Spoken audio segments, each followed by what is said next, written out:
Welcome to Hawaii's Best podcast, where we help you prepare for your next trip to Hawaii.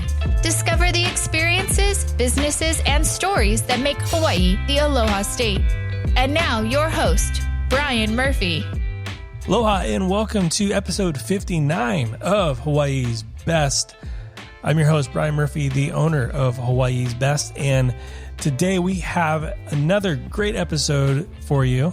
We welcome back my good friend, Kanuila Solatorio, a Hawaiian language teacher on the island of Oahu and an amazing musician as well. Today, he talks all about the true definition of aloha, and I think we could all agree we probably have heard the word aloha. We've said the word aloha. We know that aloha means hello, goodbye, love, and it means so much more. And Kanuila or Kanui unpacks the different layers of what aloha means.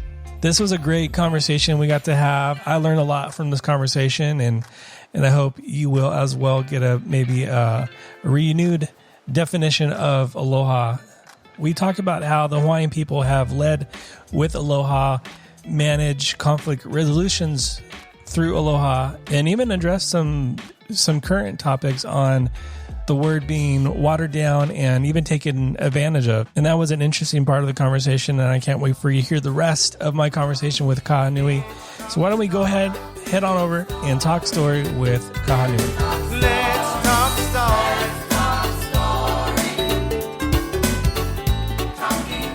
Kanuila, thank you so much again for coming on Hawaii's Best. So great to see you again, man. How are you doing? I'm doing good. How are you doing?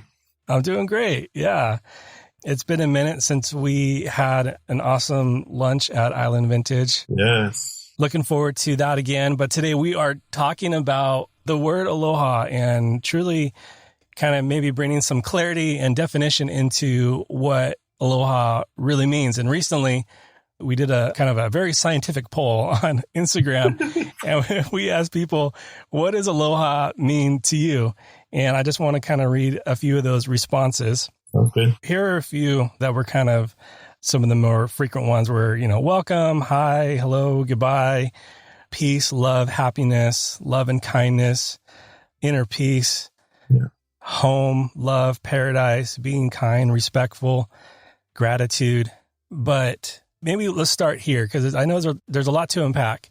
But what is the most accepted definition of the word aloha?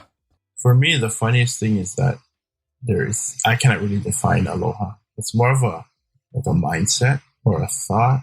But all of those that you just said were correct. I'm not saying those are wrong. It's just, for me, as a person that grew up here in the islands, as a person who is Hawaiian, I never was able to put a definition to aloha because I was just taught it. It was instilled in me from a young age that just to treat people with aloha, So I didn't, I always knew hello, goodbye, but I never really thought of it as just that. I always knew it was bigger than what I learned as those, hello, goodbye, love, affection. But I wanted to look into the dictionary too, of Mariko Venapupui's Hawaiian Language Dictionary, and read some of the things that she put in here. And there's some of them include love, affection, compassion, mercy, sympathy, pity, kindness, grace, charity, a greeting or salutation, but also a loved one, a beloved person, charitable, those kind of things. So it's a lot to unpack into one small, tiny 5-letter word. But right. I think aloha for me is just a way of life. That's my definition. No, that's beautiful. Yeah. Growing up and being immersed in this understanding of aloha, and you learn words growing up like stove, speaker, microphone, food. Yeah. But then you talk about this word aloha, and that was something that was modeled to you, and it's something that's just ingrained in your blood. Yeah. Mm-hmm. Yeah. From my parents, my grandparents, they didn't actually say it, but through what they told me, to do what's right, to help others, to be kind to strangers, I learned it through that. I learned how to treat people with aloha through their leadership. So, and I'm not saying everyone here in Hawaii is taught that or has that instilled with them from birth, but for my family especially, we try and treat everyone with that mutual aloha. And for me too, I learned that aloha is a reciprocal thing. You have to give aloha to get aloha. It's not just a one-way street. It's really a way of life. It's a mindset. Yeah, definitely. To give aloha, is it just a release of that? Are you expecting something in return if you give or show aloha? Yeah. It's kind of weird because we try and treat everyone with the same kind of aloha to every person that we meet. But sometimes people don't give that same thing back. They either take advantage of it or they're just rude to you. They don't respect you. So that's where it gets kind of touchy because, you expect that same kind of reciprocal aloha back to you. But sometimes people, they were just not raised the same way as you. So I guess it just depends on who you're talking to or how they view meeting new people or starting relationships. It's all different. And I think we got to keep that in mind too, as, just people of the world, is that we're not all raised the same. So sometimes just know that there are differences in people. Yeah. Yeah. And is it safe to say, or is it true to say that you can also release a relationship with aloha? Yeah, definitely. We have a few cultural things that we do, which is one of them being ho'oponopono, like working through your problems with someone or working through a situation with someone with aloha. And of course, if you still have problems after that, there's a way to cut the ties with someone with aloha. It doesn't have to be kind of like this dramatic thing that everyone makes it to be. Right. You can still have a mutual respect with someone, even if you don't have a good relationship with that person, So that's a thing, probably another episode. But yeah, I think it's a good question to think about because, there's always that negative side if you're trying to, mediate a problem, but you can also fix a problem with a lot of aloha and a lot of mutual respect. You're going to need that aloha when you fix the problem or try and, attack the problem. Gotcha. You walk into any store and you see aloha everywhere on anything and everything, right? Yeah. Do you feel the word has been watered down? Yeah, I think it definitely has been watered down because once you hear that word aloha, it's a good selling point. But again, it's not just a beach towel or it's not just a keychain. It's more than that. And yeah, I think tourists know that, but it's definitely been watered down throughout the years. And I think now, especially after going through a pandemic, maybe we can find better ways to promote the word aloha. I think there are ways that we can do that. Okay. You recently sent me a video and it really unpacks really the layers of aloha. And I kind of want to turn it over to you and have you be able to unpack some of that for us and really take a little bit deeper dive into the meaning and layers of aloha. And then we'll wrap it up and have a couple takeaways, but I want to kind of really lean into you going into it. Yeah, totally. For my Instagram channel on Eho'opinimai, I wanted to focus April on the meaning of aloha and what it means to my followers and to me, of course. So my phrase that I wanted to focus on this month was A'a ike aloha. You want to try and say that with me? A'a ike aloha. Ike aloha. Which just means to like dare yourself to love someone or dare yourself to show affection. Especially now, like we see so many things going on around us, around the world that are negative, So definitely I feel that we here in Hawaii can teach the world more about aloha. We can teach people what that means. And how I was talking about earlier, having respect for people, just showing people kindness and not judging someone just by walking down the street. Some of these stories that I see on the news, I get like very emotional because it's kind of heavy, but we all seen it. We see older people getting beat up in the streets. Like, how is that? You don't even know this person and you're just basing your reaction to them off of their skin color or something that ticks you off from how they look. So, yes, I think here in Hawaii, we want to promote aloha in all aspects, but definitely just a mutual respect and a mutual kindness and a shared love. Like, we're all human and we're all here on this earth together and to work together. So this chat that I'm going to be sharing with you, it kind of, maybe I'll use this as my definition for aloha because it kind of unpacks everything that I feel what aloha means to me. So it was written by Pilahi Paki, who was a very strong Hawaiian woman, and she was a a ho'oponopono. She was a mea ho'oponopono. She would mediate conflict resolution through an understanding of aloha, but she also was a big proponent of this word, A-L-O-H-A, aloha, that simple five-letter word that means so much. So she wrote a chant. It's pretty long, but I'm just going to go through the first 5 lines because that's her definition of the word. So the first one is akahai e na Hawaii. I mean, you might as well just repeat my too and repeat after me. So akahai e na Hawaii. Akahai. So akahai e na Hawaii meaning just be kind. And she's talking to the people of Hawaii, but I think in this case she's talking to the world. Be kind, everyone. E na kanaka. Be kind, every person. Just have that kindness and that affection in your heart through your everyday actions. So that starts with the A. The next line is going to start with the L. Uh-huh. Spelling out the word. So the next line is... I see where you're going. Yeah, it's kind of cool. Okay, so the next line is lokahi. Lokahi. Akulike. Akulike. Yeah, good. So that just means to be united together in harmony or be in unity in your thought, in your heart, in your mind. Yeah, I think that's how we can get through any problem is through unity, whether that be on a personal level, on a family level, on a more wider scale as a community level. Just having that unity be your guiding force and working together as a group.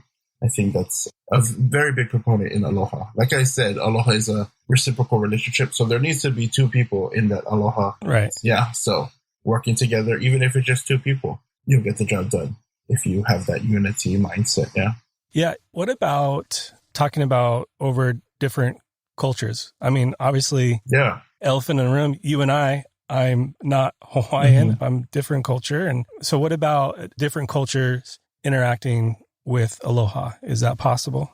No, I think definitely. I'm sure I don't know if everyone knows, but Hawaii is definitely a melting pot of cultures and races. It goes back to the plantation days when many people came here and worked on the plantations. And it's actually kind of cool because they were all in that lokahi mindset. They all worked together and they all shared cultures. They, shared food, shared wisdom, shared anecdote, shared joke. So definitely in the past, that was the way our kupuna, our ancestors worked, different cultures working together, intermingling, having babies, of course. And here we are today. So yeah, I think it's that too. It's not really said much, but we know it's there. We know that we can work together as different cultures. And I think, seeing all the racial tension on the continent, we can definitely teach more people about that unity, that lokahi that we have here.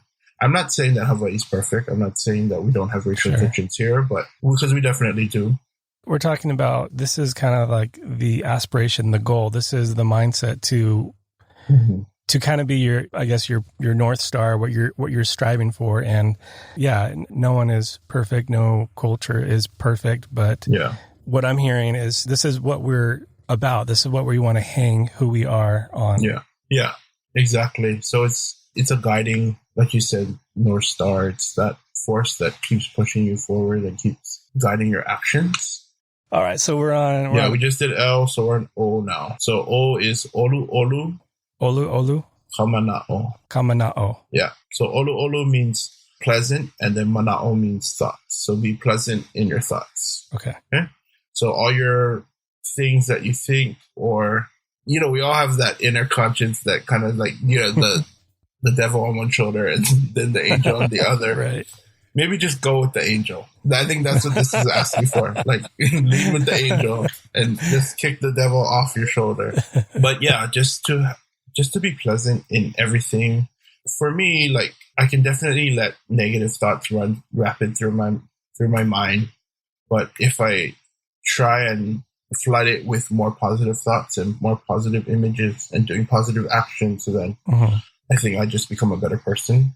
Of course, that's only for me. But during the pandemic, especially like the beginning, I was like, I just want to be home. I don't want to do nothing. I see everyone. I don't want to see people, all that kind of stuff. Yeah. It's like an introvert's dream world. Exactly. And I don't know. I don't even know if I'm an introvert or extrovert, but I think I've learned to like drown those thoughts out with more positiveness, especially on social media, like trying to just promote positivity through my channel. And my mother is a very good example of that. You can tell she is just happy, you know, she's just always kind and always has positivity running through her mind. I mean, yeah, you're absolutely right. I haven't met Mom yet, but you just know it. Like when you see somebody, you feel it, that happiness, that joy. Yeah. I get that a lot for her. She's like, your mom just inspires me to be a better person. And I'm like, so what do I inspire you? Nah, just kidding, you know? Nah, but I think for her, it's just, again, she was born and raised here. She was born with that mindset to exude aloha wherever she goes. And in Hawaii, you know, we kind of have a joke for her. It's like, just she's Miss Aloha, you know, she could just, that would be her nickname, her title. Right. But it's appropriate and it's fitting. So that's awesome. Yeah. Yeah. So if I'm spelling the word right, we are on H, right? Yes, we are. Okay. So this line is ha'a ha'a. Ha'a ha'a. Perfect. No, I'm just kidding. Shut up. Ha'a ha'a. Ha'a ha'a. Yeah. So ha'a ha'a ko kulana. Ko kulana. Perfect. So ha'a ha'a ko kulana. Such a brat. I am.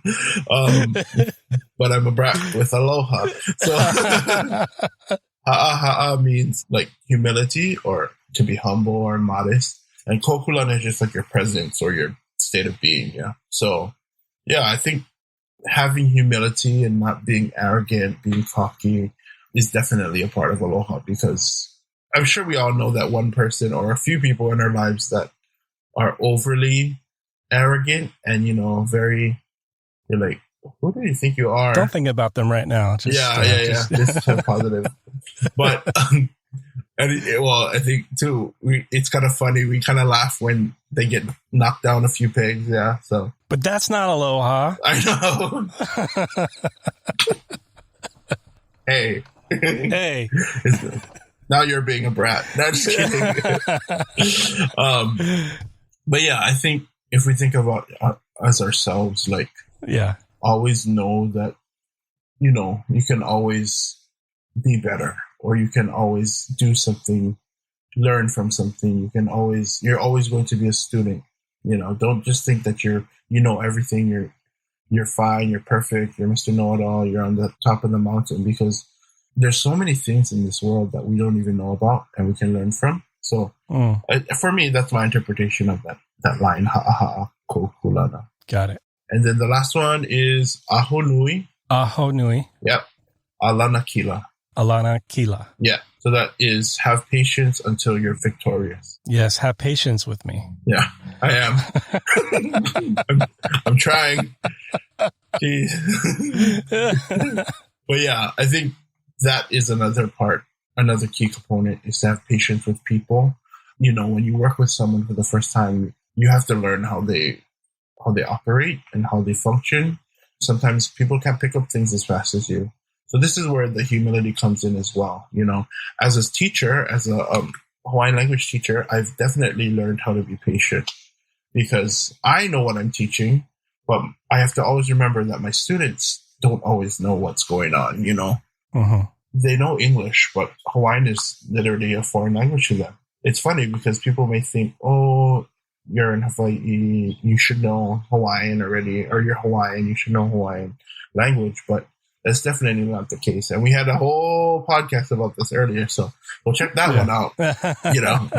But yeah, I think for me, I've learned more patience being a teacher than throughout my entire life, and not only that, you know, I have my class, but each student is individual. Each student has a different learning style, or, you know, I think me and your wife had this conversation at Island Vintage about our students and how each individual student has to be nurtured in a certain way. So that's the 5 things. So if we want to break it down, we can go akahai. Akahai. Which is the first A, which also means kindness. Lokahi. Lokai. Which means unity. Olu olu. Olu olu. Which means pleasant. And then also your favorite word, ha'a ha'a. Hate you. Ha'a ha'a. A plus, which means humility.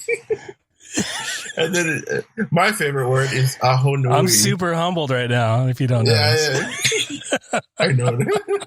And then aho nui. Aha nui. Yeah, which means patient. So that would be probably my definition now of aloha. It's kind of longer, it's not just hello, goodbye, love, but it pretty much captures everything that aloha is to me.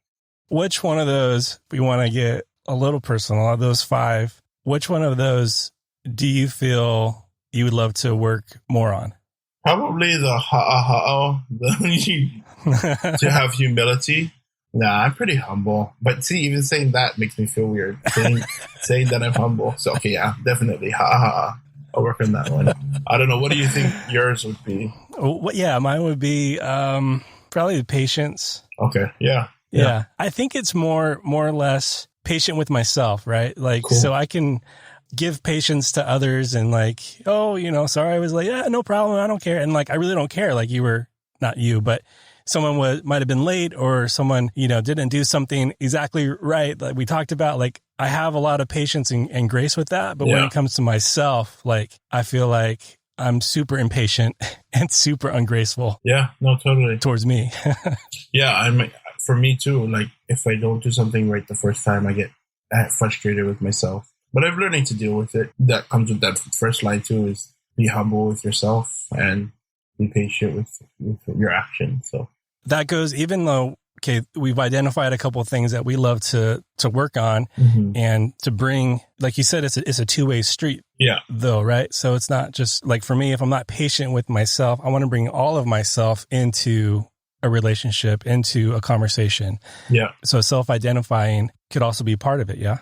Definitely. I think being able to self-identify your weaknesses too is another part of this concept. So for someone traveling, what's the best thing someone can do to show aloha when visiting Hawaii? Yeah. I mean, one thing would just be when someone says aloha to you is to say aloha back, like right. Someone can say aloha and then, or they should shoot the chakra, hey, aloha. And then you don't get that same kind of answer back. You get like kind of like why are you talking to me? You're a stranger. So maybe, that's the first thing, is to start off with aloha and maybe end with aloha as well. Or if anything, end with mahalo, which is a whole other word we can talk about too. But mahalo meaning appreciation and thank you. That's the easiest way, to show aloha when you come here. But it's funny because aloha, we kind of add it to other things. We add it to other words to make it like more specific topics. So one of the topics that we talk about here a lot is aloha aina. So that means the love for the land. And here in Hawaii, we definitely try and take care of our aina because we are the aina, we are the land. We have a story in our culture that the first kalo plant was our older sibling, if you will, which means we're related to the aina. We definitely have that mutual brotherly relationship with the land.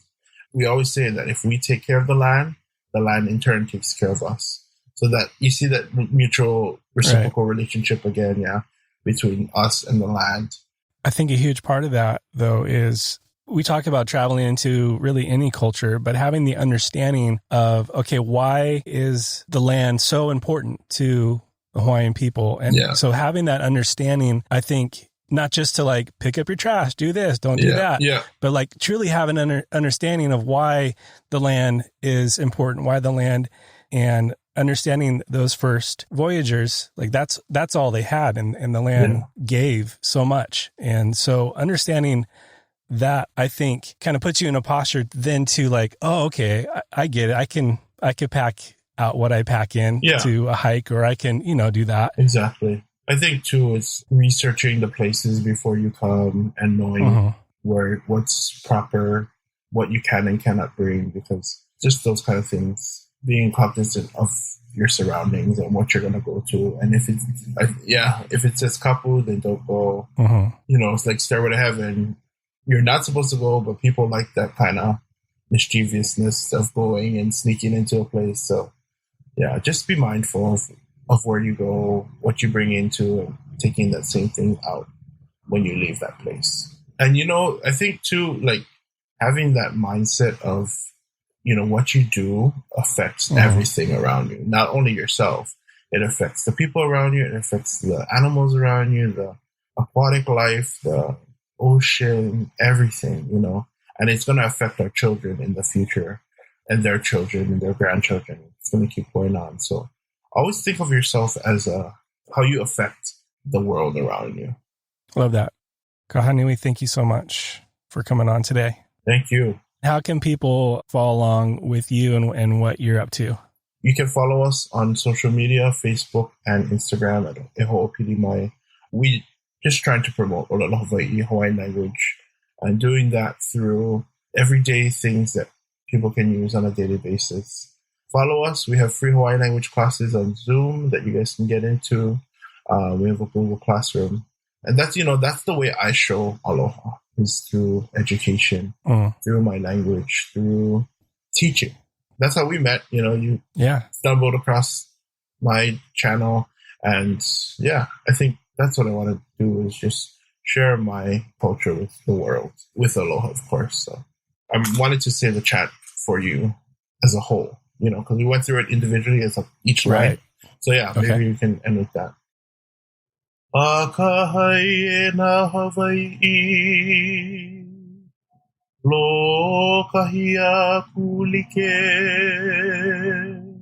olu kamanao, aha kokulanai, aho nuia lanakilai, aloha. That's my definition of aloha. Well, I just want to say thank you again, and aloha to Kahanui for his time and just for his heart to share the many layers and depths of the word aloha. And probably for me, my biggest key takeaway was keeping a mindset of aloha, not necessarily just saying it as a greeting, but living a lifestyle that is aloha. And that for me is something that I want to work on and continue to lead through my family, business, and in relationships, to lead and to model a life of aloha. So Kahanui, thank you so much for that. And thank you all for listening. And until next time, be well. Aloha. Thanks for listening to Hawaii's Best podcast. To stay up to date on future episodes, be sure to subscribe. For more information to help you plan your next trip to Hawaii, visit hawaiisbesttravel.com.